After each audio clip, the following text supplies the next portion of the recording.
Xbox has finally turned evil. I can't believe they did this. There are PlayStation fans even condemning this act in solidarity with Xbox players. I can't believe this freaking day finally came.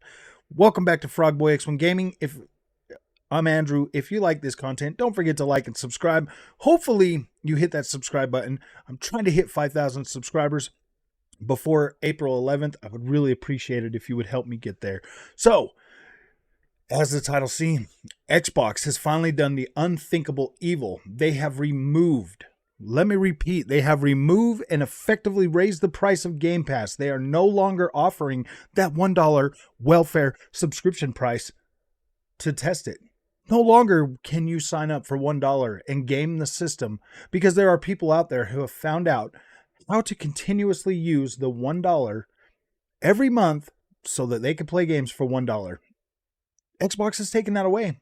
And that is so evil of them to actually ask people to pay their fair share. Like, how can you not pay your fair share to experience hundreds of games day one into that service? Like, who do you think you are, or who does Microsoft think they are by taking away that welfare option for those people? Maybe that's all they got is $1. Maybe that's it. I'm sorry, I can't do this with a straight face. So yeah, man, I've been over on Twitter the last week. This is last week's news. I'm just kind of catching up with it. I wanted to have some fun with this today because this is getting out of hand. We're going to talk about some more stuff about the CMA. We're going to talk about just a whole breadth of things right now, man. So hopefully you guys stick with me, man. This is just kind of funny. This has nothing to do with the console wars, but this I have yeah, dude, I have zero tolerance for the fanboys, man. Zero tolerance for the fanboys. Specifically the fanboys over on the PlayStation side. The Xbox guys, I get why they do what they do, but the PlayStation guys are a little, they need to be knocked down a peg. Just a peg. Xbox guys are getting pretty bad too over there. It's getting to be a little bit rowdy, man. This generation has been pretty intense for the most part. Like, we've gotten a whole bunch of cross-gen games and like everybody is just seething right now because they're like, oh my gosh, they're just waiting for that one aha, that one I gotcha. And yeah, dude, like nobody's delivered yet. Nobody's freaking delivered yet. Resident Evil 4 remake is so incredible. It's like, wow, man. Like, seriously, that thing's pretty dang good. And that's an 18-year-old game now. So it's like, wow, dude, how do we get to this?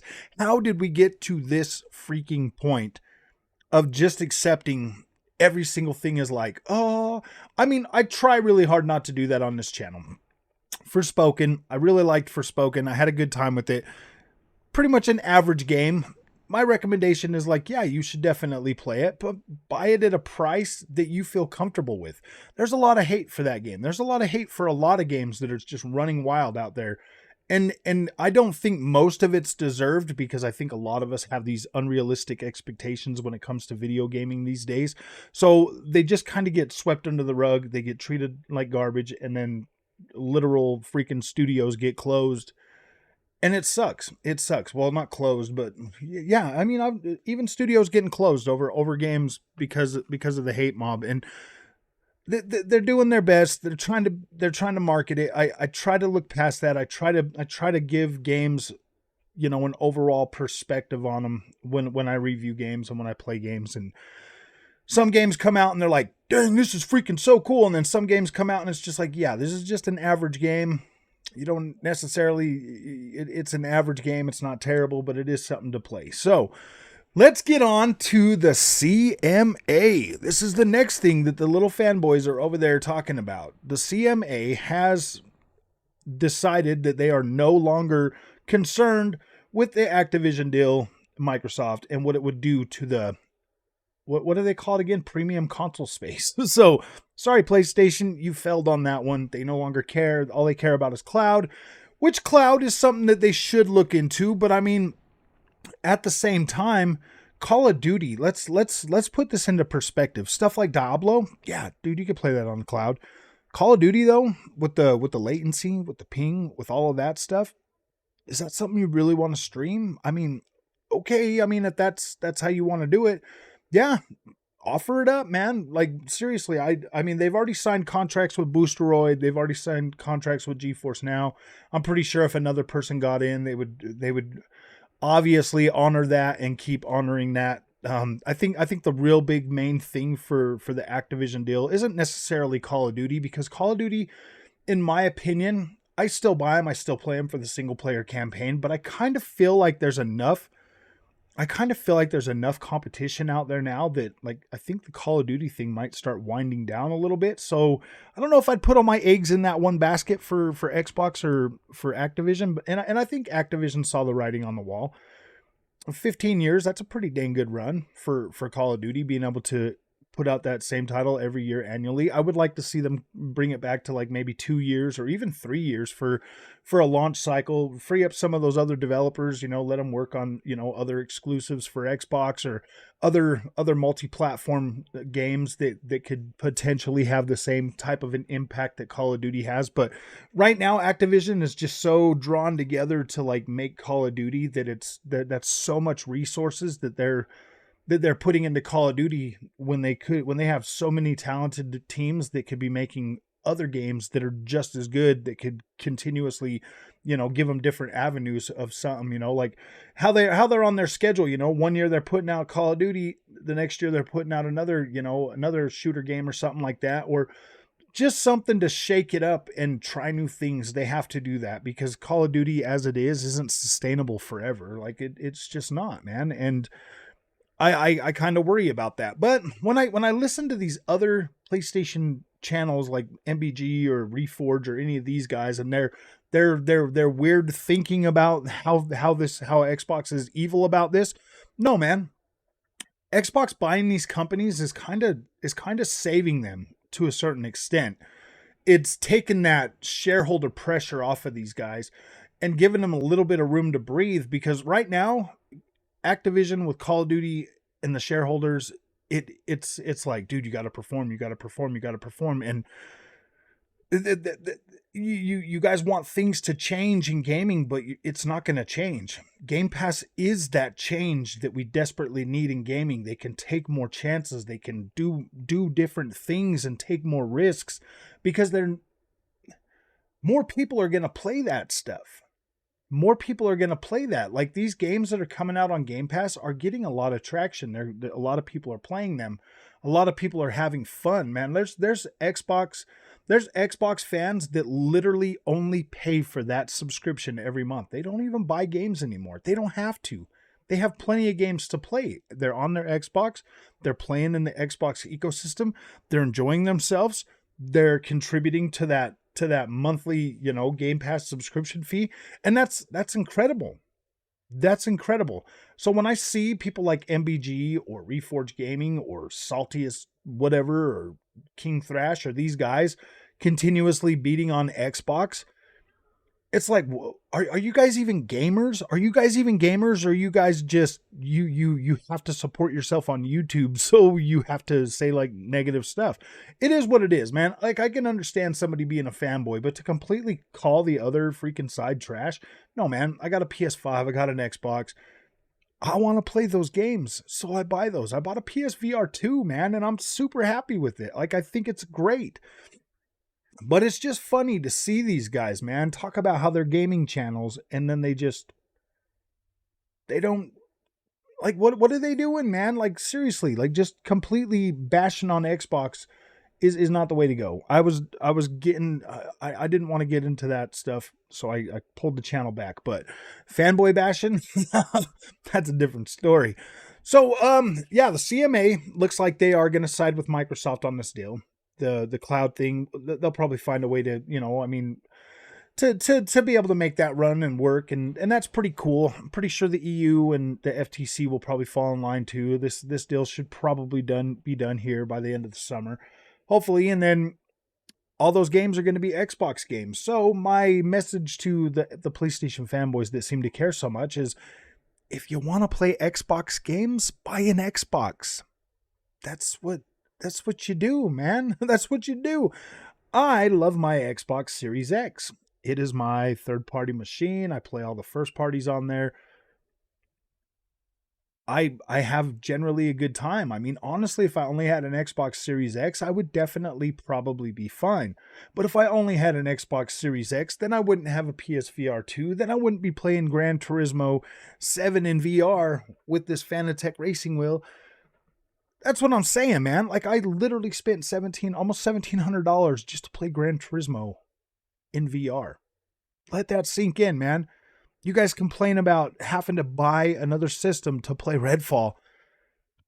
Man, if you're a gamer and you want to play something, dude, you better make that happen. You better make it happen. Like good old PlayStation used to say, get a second job, dude. That's so bad. No, I'm just joking. Once you get older, things start to fall in place. You're a little bit easy. It's a little bit easier to focus your money on something.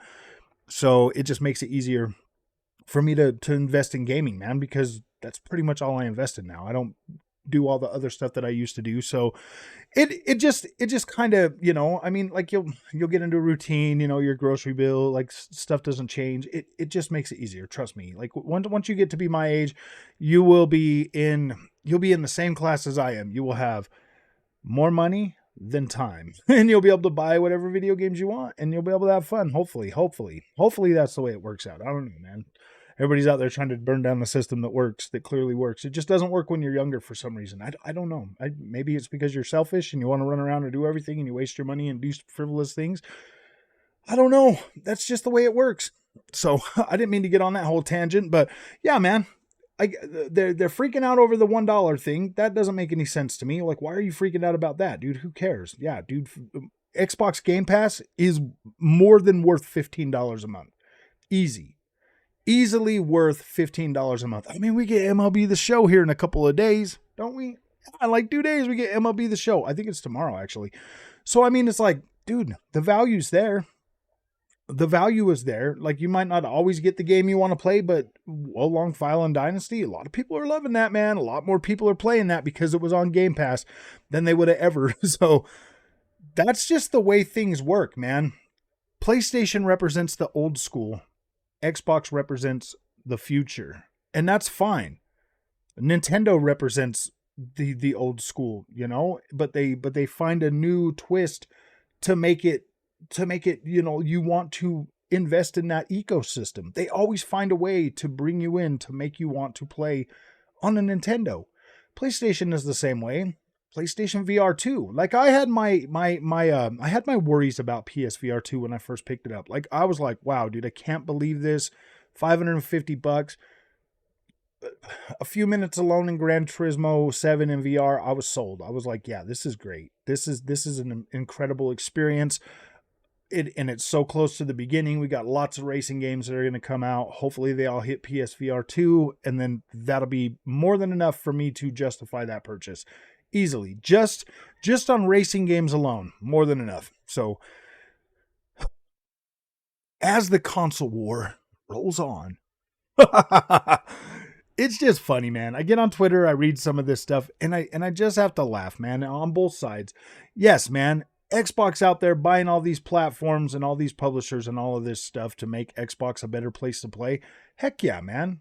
That's incredible. Xbox gamers deserve that. Sony does it. Sony doesn't even buy these publishers. They just money hat the games so that you on your PlayStation have something to play. It's not any different. And Microsoft is not being mean. They're going to share. No longer do we have to worry about, I mean, yeah, dude, they're going to fully utilize the power of the Xbox for Activision games going forward. They're going to do that with Bethesda games. I mean, we already saw that with Deathloop. When that came out. They utilized the Xbox more, and we got better stuff for that. I mean, Resident Evil 4 Remake is already, you can see the checkerboard on that game on a 1440p monitor. You can see it, man. So, I don't know, man. PlayStation 5, I still think they should have brought more power and a little bit less, SSD. Just, I mean, even like the 3500, even like the 3.5 gig SSDs from last gen would have been sufficient. For what we're doing. But we'll see when PS5 actual games start coming out just how the 5.5 is better. We'll find out. We'll find out if it's like if it's leaps and bounds apart. in terms of IO speed and everything, once we start seeing these games, I'll report on it and I'll say good things about it. But right now, I feel like they should have went for power so that they could push, the visual envelope, a little bit more, and maybe continue to have the 60 FPS, not have to rely on checkerboard. I wish all developers would get rid of checkerboarding. Just do native resolution, dynamic native resolution. So that way, if a pro model does come out, or the next gen of backward compatibility, it'll be able to freaking push it all the way. That'll be great, because I love that. I love backwards compatibility. I think it's incredible. I think especially when they have, dynamic frame rate, dynamic resolution, it usually works pretty good. And I know I said dynamic frame rate because that's pretty much what it is. We got dynamic frame rate. So, all right, man, if you guys like this content, don't forget to like and subscribe. Please hit that subscribe button. I'm trying to get to 5,000 subs before April 11th. That'll be my 2-year anniversary on YouTube. I think we can do it, man. We're pretty close. So let's get there, man. We only need 245 more, man. We can do that. We can definitely do that in like 10 days, 12 days, 13 days. Thanks, man. Thank you for watching. We'll see you guys in the next one.